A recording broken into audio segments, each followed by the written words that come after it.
अस्सलाम वालेकुम my dear students. तो आज हम बात करेंगे प्री नेटल डायग्नोसिस की और ये चैप्टर नंबर 5 है ऑब्स्टेट्रिक ट्रेंड टीचर्स का।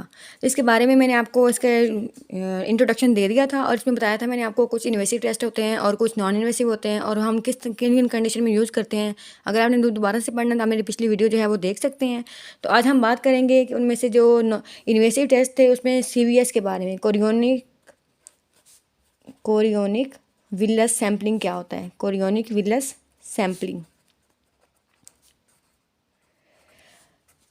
इसमें क्या होता है कि जो विलाई होते हैं मीज़नकाइम में जो विलाई होते हैं, मीज़नकाइम ऑफ विल, जो फीटस होता है उसके जो विलाई होते हैं ना मीज़नकाइम में, उसमें क्या होता है कि फीटल ट्रोफोब्लास्ट सेल होते हैं। उसमें क्या होता है? Fetal trophoblastic cells. तो ये क्या करते हैं कि जो फर्स्ट ट्राइमेस्टर होता है ना, फर्स्ट ट्राइमेस्टर ऑफ प्रेगनेंसी, उसमें ये फीटल ट्रोफोब्लास्ट सेल्स बहुत ज़्यादा रैपिडली ग्रो करते हैं। तो जब हम CVS करते हैं तो उसमें हम क्या करते हैं कि सैंपल लेते हैं इन्हीं फीटल ट्रोफोब्लास्टिक सेल्स का और उसके बाद हम इसे स्क्रीनिंग के लिए भेजते हैं। और वो सैंपल हम लेते कैसे हैं कि हम क्या करते हैं कि एक नीडल जो है वो इंसर्ट करते हैं अल्ट्रासाउंड के ज़रिए से। अल्ट्रासाउंड की गाइडेंस में क्या करते हैं, एक नीडल इंसर्ट करते हैं अल्ट्रासाउंड की गाइडेंस में, और ये जो नीडल है वो पास करती है एब्डोमिनल वॉल से फिर क्या है मायोमीट्रियम में से पास करेगी, मायोमीट्रियम, और फिर क्या है प्लेसेंटा को पास करेगी। और उसके बाद क्या है कि ये प्लेसेंटा को पास करने के बाद ये जो मीज़नकाइम है विलाई का, वहाँ से फीटल ट्रोफोब्लास्टिक सेल्स का एक सैंपल लेगी। ये हमारे पास टेक्निक होती है जो कि हम एब्डोमिनल कर रहे होते हैं। इसके अलावा हमारे पास एक और टेक्निक होती है जो हम विजाइना के थ्रू या सर्विक्स के थ्रू भी हम करते हैं। इसमें क्या करते हैं कि एक नीडल इंसर्ट करते हैं, फाइन कैथेटर। इसमें क्या है, हम एक फाइन कैथेटर इंसर्ट करते हैं जिसे हम कहते हैं कि बायोप्सी फोर्सेप्स के ज़रिए से। क्या है? बायोप्सी फोर्सेप्स भी कहते हैं जिसे। फाइन कैथेटर इंसर्ट करते हैं और इसमें क्या है, ये भी सर्विक्स से पास करेगी और फिर प्लेसेंटा में जाएगी और प्लेसेंटा से फिर जाके सर्विक्स और फिर ये प्लेसेंटा में जाएगी। और प्लेसेंटा के बाद क्या है कि जो मीज़नकाइम है विलाई का, वहाँ से फीटल ट्रोफोब्लास्टिक सेल्स का सैंपल लेगी। ठीक है, लेकिन इससे पहले हमने पेशेंट ये इंश्योर करना है कि जो प्रेगनेंसी है वो 10 वीक से पहले नहीं हमने ये टेस्ट करना। 10 वीक से पहले हमने ये टेस्ट नहीं करना। इसका जो टाइमिंग है वो क्या है, 11 to 12 वीक में हम ये कर सकते हैं। इसकी जो टाइमिंग है वो क्या है, CVS की कोरियोनिक विलस सैम्पलिंग की 11 to 12 वीक के अंदर अगर करना है। ठीक है, इसके अलावा ये हमने पहले इंश्योर करना है कि वो सिंगलटन प्रेगनेंसी, वो मल्टीपल प्रेगनेंसी नहीं है, क्योंकि ये मल्टीपल प्रेगनेंसी को रूल आउट करने के लिए नहीं होता। तो ये है सिंगलटन प्रेगनेंसी को हमने रूल आउट करना है।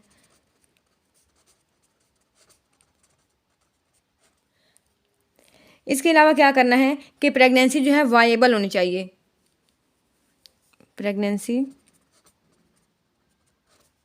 वायेबल है या नहीं, ये हमारे पास 3 पॉइंट्स हैं। एक हमने 11 to 12 वीक के अंदर करना है, फिर हमने इंश्योर करना है कि वो इन सिंगलटन प्रेगनेंसी, और क्या है कि प्रेगनेंसी जो है वायेबल है या नहीं। ठीक है, बेसिकली हम ये टेस्ट क्यों कर रहे हैं कि ये हम इसलिए कर रहे हैं, ये स्क्रीनिंग टेस्ट है ताकि हमें पता चले कि जो डाउन सिंड्रोम वगैरह है, जो कंजेनिटल एनेमोनीज वगैरह है, उनको रूल आउट करने के लिए। ठीक है, और ये टेस्ट परफॉर्म करने से पहले आपने पेशेंट से ज़रूर इस बात की कंसेंट लेनी है कि इनकेस अगर आपका जो है स्क्रीन टेस्ट हम करते हैं उसका रिजल्ट ठीक नहीं आता तो फिर आपका नेक्स्ट स्टेप क्या होगा। अगर तो वो कहते हैं कि हम प्रेगनेंसी को टर्मिनेट करवा देंगे तो फिर हम ये टेस्ट करेंगे, वरना इसका टेस्ट का करने का कोई फ़ायदा नहीं होता। क्योंकि अगर उन्होंने प्रेगनेंसी को प्रोसीड करना है तो फिर तो हमें ये टेस्ट करवाने का कोई फ़ायदा नहीं है। अगर वो कहें कि हम टर्मिनेट कर देंगे, फिर इस टेस्ट का फ़ायदा है कि हम स्क्रीनिंग कर लें। ठीक है, और क्रोनिक विलियस सैम्पलिंग का एक जो है, इसका जो मिसकैरेज रेट है वो बहुत ज़्यादा है एज़ कम्पेयर टू एमनियोसेंटेसिस। ठीक है, इसका जो मिसकैरेज का रेट है वो कितना है, 2% है।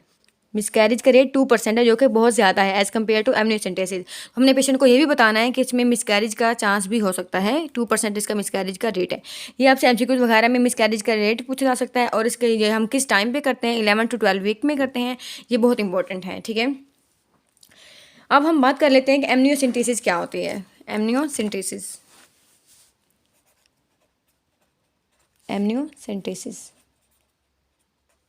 इसमें क्या होता है कि हम एमनियोटिक फ्लूइड का सैंपल लेते हैं। एमनियोटिक फ्लूइड में क्या होता है कि एमनियोसाइट्स होते हैं और फाइब्रोब्लास्ट होते हैं। ठीक है, क्या होते हैं, एमनियोसाइट्स और क्या है, फाइब्रोब्लास्ट होते हैं। फाइब्रोब्लास्ट जो कि फिटल की मेम्ब्रेन से आते हैं। ठीक है, और इसमें क्या करते हैं कि ये भी प्रोसीजर जो है हम 15 इसमें क्या करेंगे 15 टू 20 ml हम उसका एमनियोटिक फ्लूइड लेंगे। और ये भी हम किस तरह लेंगे कि अल्ट्रासाउंड की गाइडेंस में हम एक नीडल जो है वो इंसर्ट करेंगे, फिर वो जो है एब्डोमिनल वॉल से पास करेगी, मायोमेट्रियम में जाएगी, और उसके बाद प्लेसेंटा में, और उसके बाद फिर एमनियोटिक फ्लूइड में। तो जो हम एमनियोटिक फ्लूइड लेंगे उसमें क्या है एमनियोसाइट्स होंगे और क्या है फाइब्रोब्लास्ट होंगे, और हमने 15 टू 20 ml ये हमने फ्लूइड लेना है, ठीक है। और ये हमने करना किस टाइम पे है कि ये करते हैं हम 15 वीक ऑफ गेस्टेशन पे, 15 वीक ऑफ गेस्टेशन। और वो हम CVS कब कर रहे थे 11 टू 12 वीक ऑफ गेस्टेशन पे, ठीक है। और इसको भी हम क्यों कर रहे हैं ताकि हम रूल आउट कर सकें कोई कंजेनिटल एनोमलीज वगैरह तो नहीं है, जैसे कि NMPL ID 21, 18, 13 या फिर कोई भी एनोमलीज हो जैसे डाउन सिंड्रोम वगैरह कुछ भी होता है, तो उसको हम रूल आउट करने के लिए ये टेस्ट परफॉर्म करते हैं, ठीक है। इसके अलावा क्या करते हैं कि साइटोमेगालोवायरस जो है उसको चेक करने के लिए भी हम ये एमनियोसेंटेसिस करते हैं। साइटोमेगालोवायरस, ठीक है। और इसके अलावा क्या है कि हम बायोकेमिकल टेस्ट भी परफॉर्म कर सकते हैं। बायोकेमिकल टेस्ट में ये है कि अगर हमें उसमें अल्फा फीटोप्रोटीन नज़र आ रही हैं, अल्फा फीटोप्रोटीन अगर होंगी तो वो किस चीज़ को करती हैं कि उसमें स्पाइना बाइफिडा का चांस हो सकता है। स्पाइना बाइफिडा को रूल आउट करने के लिए क्या है अल्फा फीटोप्रोटीन होंगी। अल्फा फीटोप्रोटीन हमें कब पता चल रही है कि जब हमने 15 वीक ऑफ गेस्टेशन पे एमनियोसेंटेसिस का ये स्क्रीनिंग टेस्ट किया है, ठीक है। और इसका जो मिसकैरेज रेट है वो क्या है 1% है। मिसकैरेज का रेट क्या है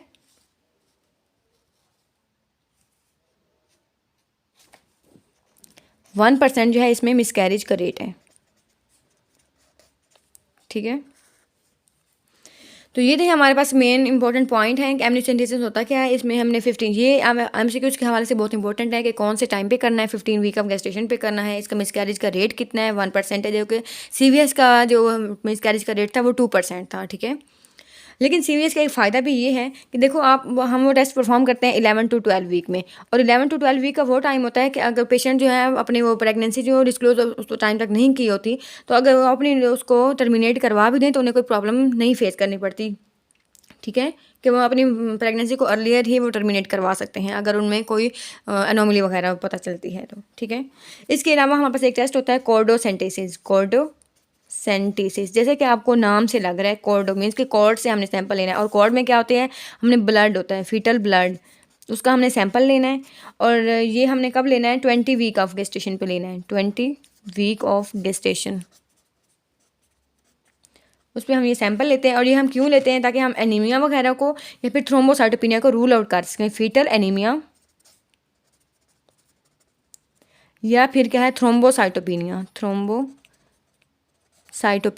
इसको रूल आउट करने के लिए हम क्या करते हैं कि कोर्डोसेंटेसिस करते हैं और हम फीटल ब्लड का सैंपल लेते हैं। इसको रूल आउट करने के लिए इसे भी ये टेस्ट परफॉर्म करने के लिए भी क्या करते हैं कि एक नीडल इंसर्ट करते हैं एब्डोमिनल वॉल से, फिर वो मायोमेट्रियम में जाती है, और मायोमेट्रियम के बाद अम्बिलिकल कॉर्ड का जो पॉइंट जहाँ पे वो इंसर्ट कर रहा होता है प्लेसेंटा में, तो वहाँ से हमने सैंपल लेना है जहाँ पे वो अम्बिलिकल कॉर्ड जो है जहाँ पे इंसर्ट कर रही होती है प्लेसेंटा में, वहाँ से हमने फीटल ब्लड का सैंपल लेना है, ठीक है। तो ये थी हमारे पास कोर्डोसेंटेसिस। अब हम बात कर लेते हैं कि डाउन सिंड्रोम या अदर एनीप्लोइडीज के लिए और क्या टेस्ट होते हैं। डायग्नोस्टिक टेस्ट, पहले हमने बात किया स्क्रीनिंग टेस्ट की, अब हम बात कर लेते हैं डायग्नोस्टिक टेस्ट की। अगर पेशेंट जो है वो फर्स्ट ट्राइमेस्टर में आई है तो फिर हमारा पास जो डायग्नोस्टिक टेस्ट है वो क्या है, हम कंबाइंड स्क्रीनिंग टेस्ट करते हैं। ये भी क्या है कि एक स्क्रीनिंग टेस्ट ही होता है, कंबाइंड स्क्रीनिंग टेस्ट है। क्या है कंबाइंड स्क्रीनिंग टेस्ट है, ठीक है। इसमें हम क्या करते हैं कि अल्ट्रासाउंड स्कैन करवाते हैं, पहले तो अल्ट्रासाउंड स्कैन करवाते हैं टू रूल आउट के उसकी नकल ट्रांसल्यूसेंसी का क्या है, नकल ट्रांसल्यूसेंसी।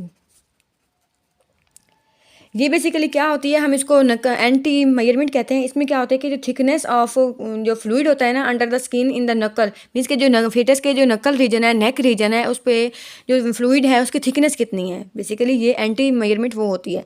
और एंटी मेजरमेंट जो है वो नॉर्मली क्या होती है 3.5 मिलीमीटर होती है।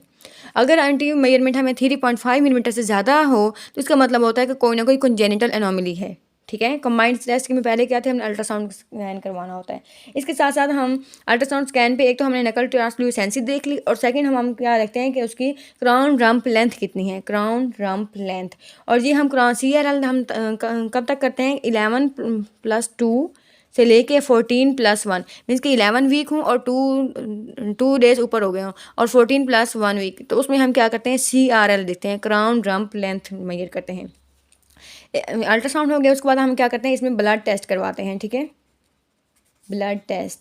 और ब्लड टेस्ट हम परफॉर्म करवा लेते हैं 10+0 से लेके 14+1 वीक में, मतलब 10 वीक से ऊपर हो लेकिन 14+1 से ज़्यादा दिन ना हो, इसके दरमियान के पीरियड में हमने क्या करना है, ये कंबाइंड स्क्रीनिंग टेस्ट करवाते हैं।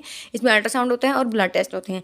ब्लड टेस्ट हम किस लिए परफॉर्म करवा रहे हैं, ताकि हमें जो ह्यूमन कोरियोनिक गोनाडोट्रोपिन है, HCG, ह्यूमन कोरियोनिक गोनाडोट्रोपिन, उसका हम लेवल चेक कर सकें। इसके अलावा क्या है कि pregnancy associated plasma protein A, क्या है, प्रेगनेंसी एसोसिएटेड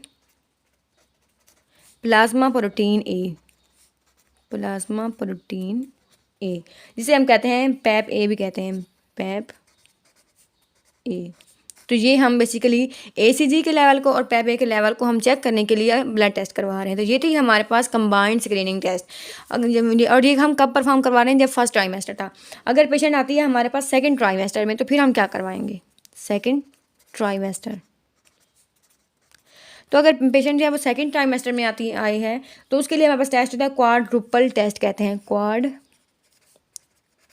टेस्ट। इस टेस्ट में क्या होता है, क्वाड्रुपल टेस्ट में ही हम सेकेंड ट्राइमेस्टर में करते हैं। और इसमें क्या हम चेक करते हैं कि हम HCG का लेवल, ह्यूमन कोरियोनिक गोनाडोट्रोपिन जो हार्मोन है, उसको लेवल चेक करने के लिए, अल्फा फीटोप्रोटीन्स का लेवल चेक करने के लिए, अल्फा फीटोप्रोटीन्स, और क्या है, अनकॉन्जुगेटेड एस्ट्रायोल, अनकॉन्जुगेटेड एस्ट्रायोल, ठीक है। और क्या है, इसमें इनहिबिन A का लेवल चेक करने के लिए, इनहिबिन A। तो बेसिकली ये हमारे पास 4 चीज़ें होती हैं जिनको हमने रूल आउट करना होता है क्वाड्रुपल टेस्ट में। और ये हम तब परफॉर्म करते हैं कि सेकेंड ट्राइमेस्टर में जब पेशेंट आएगा, तो हम उस वक्त कंबाइंड टेस्ट नहीं करेंगे, बल्कि हम क्वाड्रुपल टेस्ट करेंगे। इनके ये आप लोगों ने सिनेरियोज में ये बात हमेशा याद रखनी है कि इनकी टाइमिंग क्या है, हमने किस टाइम पे कौन सा टेस्ट परफॉर्म करना है, ठीक है। तो ये टॉपिक हमारा कंप्लीट हुआ, फीटल प्रीनेटल डायग्नोसिस वाला चैप्टर कंप्लीट हो गया। अब हम नेक्स्ट बात करेंगे। अगर आपको कोई भी क्वेरी हो तो आप कमेंट बॉक्स में पूछ सकते हैं, ठीक है। Thank you.